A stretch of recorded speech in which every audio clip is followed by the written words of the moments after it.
يعني ايه برمجه؟ وايه هي لغات البرمجه؟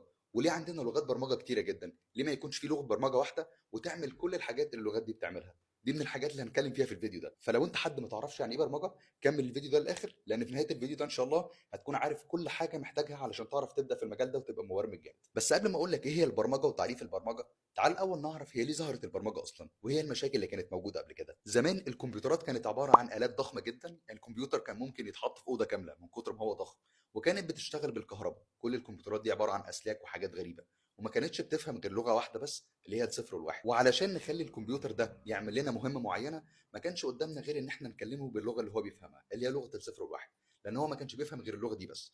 فتخيل كده بقى، انت علشان تكلم الكمبيوتر بلغه الصفر والواحد هتقول له ايه؟ انت متخيل بس ان انا علشان اكتب اسمي مثلا، انا اسمي احمد، علشان اكتبه بلغه الصفر والواحد هيكون موجود بالشكل ده؟ تخيل بقى ان انا عايز اعمل مشروع كبير، او ان انا عايز اعمل برنامج كبير، ازاي كنت هعمله؟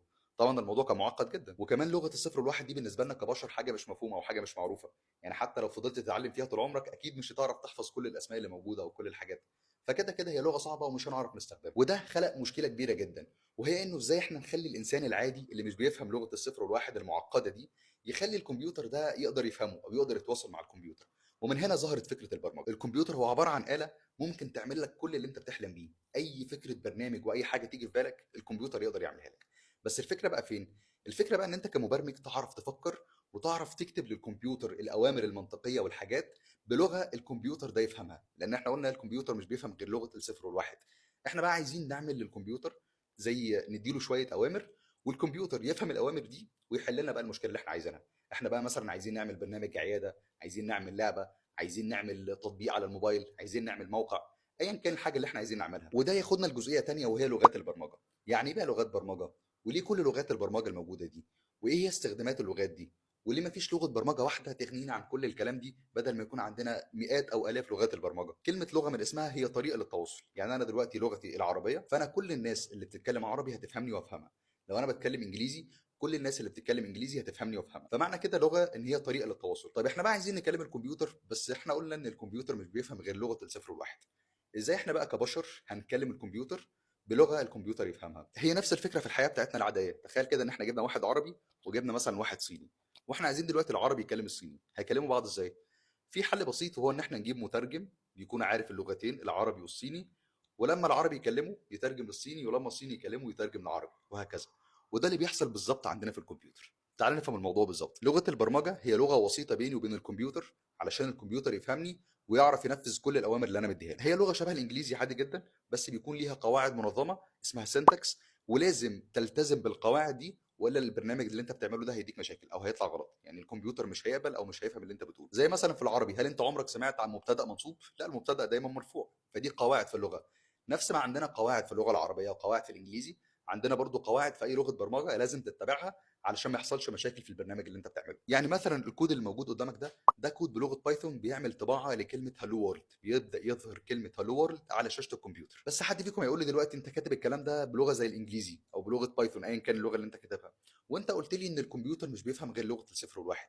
ازاي بقى احنا كاتبين الكلام ده للكمبيوتر؟ ازاي هيتنفذ او ازاي هيتفهم؟ وهنا بقى يجي دور المترجم اللي انا قلت لك عليه، اللي احنا بنسميه كومبايلر او انتربريتر. ده الشخص او ده الوسيط بيني وبين الكمبيوتر. ده المترجم اللي بيترجم لغه البرمجه اللي انت شايفها للغه الصفر والواحد. يعني السطر اللي انت شايفه ده بلغه بايثون، ده هيكون شكله بلغه الصفر والواحد لما الكمبيوتر يفهم. طيب ليه بقى في لغات برمجه كتيره جدا؟ زي ما في حياتنا في لغات كتيره جدا، في عربي، انجليزي، صيني، ياباني، وكل لغه ليها بيئه ومميزات ومشاكل بتعالجها. نفس الكلام بالظبط عندنا في البرمجه.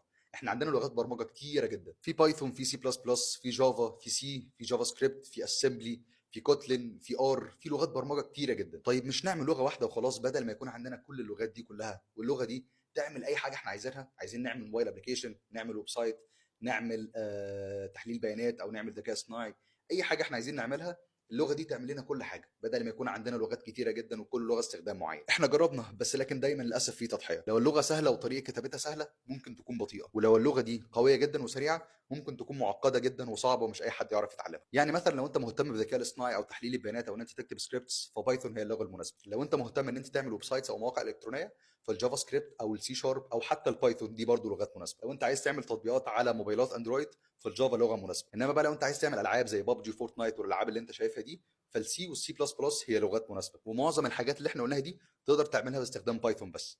بس المشكله في ايه؟ المشكله ان بايثون لغه بطيئه، اللي احنا قلناهم دول كلهم في الغالب معظمهم اسرع من بايثون. طيب لو انت بقى عايز تتعلم وتبدا باي لغه بالظبط؟ انا ارشح لك لغه بايثون وبشده، لانها لغه بسيطه وسهله جدا في التعلم، ومش هتخليك تتعقد من البرمجه بالبدايه، وهتفهمك كل مصطلحات البرمجه وكل حاجه انت محتاج تفهمها علشان تبقى مبرمج شاطر. علشان كده انا ارشح لك بايثون وبشده. وممكن تتابعني على يوتيوب، لان ان شاء الله في الفتره الجايه دبلومه كامله او كورس كامل هنشرح فيه بايثون بالتفصيل. طيب ايه بقى هي مجالات البرمجه؟ حرفيا احنا لو هنتكلم من دلوقتي لبكره مش هنخلص مجالات البرمجه من كتر ما هي كتير. مثلا عندنا حاجه اسمها الباك اند، عندنا حاجه اسمها الفرونت اند، دول حاجات متعلقه بالويب سايتس والمواقع الالكترونيه. عندنا حاجه اسمها جيم ديفلوبر، تقدر تعمل العاب زي ببجي فورتنايت ومش عارف ايه، دي حاجات تقدر تعملها. عندنا مجالات تانية زي السايبر سيكيورتي او الامن السيبراني. عندنا حاجات تانية زي تحليل البيانات والذكاء الاصطناعي وعلوم البيانات. عندنا حاجات تانية زي تطبيقات الموبايل، تقدر تعمل تطبيقات الموبايل. وهنا بقى بنتفرع، يعني انت عايز تعمل تطبيقات على الاندرويد، دي حاجه، ولو عايز تعمل تطبيقات على الاي او اس دي حاجه تانية، ولو انت عايز تعمل تطبيقات على الاثنين ممكن تعمل حاجه اسمها كروس بلاتفورم، دي برضو حاجه ثالثه.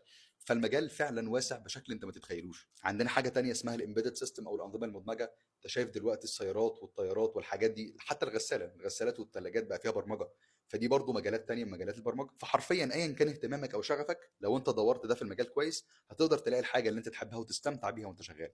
البرمجه زيها زي اي حاجه في الدنيا، في الاول ممكن تحس انها صعبه وده طبيعي جدا، ممكن تفشل مره واثنين وثلاثه واربعه وعشره، كل ده طبيعي. بس صدقني انت لو كملت وشديت حيلك واتغلبت على كل الصعوبات والحاجات اللي بتقابلك وما استسلمتش وكملت تعلم، والله العظيم النتيجه هتبسطك. وافتكر دايما المقوله دي: لو ان الناس كلما استصعبوا امرا تركوه ما قام للناس دنيا ولا دين. فما تستصعبش عمليه التعلم وشد حيلك وخليك جامد وما تستسلمش، وكمل وان شاء الله هتوصل اللي انت عايزه. وما تنساش تعمل سيف للفيديو ده وتتابعني على يوتيوب، لان الفتره الجايه هيكون في كورسات كتيره جدا في البرمجه. وبس كده، سلام.